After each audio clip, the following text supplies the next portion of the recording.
Okay, so got the ignition coil back in, got the wiring tucked back away back there, so nothing should be out of place.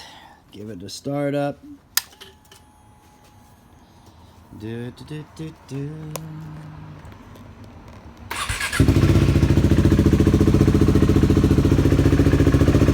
Okay, no warning light on, no nothing. Gonna drop the kickstand down. Kickstand down. Don't have any warnings. Kick it in gear. In gear, no warnings. There we go. Alright, so that solves that problem. Like I said, it is now easily accessible for me. You can see it right there. That little white connector right there is the bypass switch. So let's hope that that solves one more little issue, a little aggravating problem that will hopefully make for a much more pleasant ride.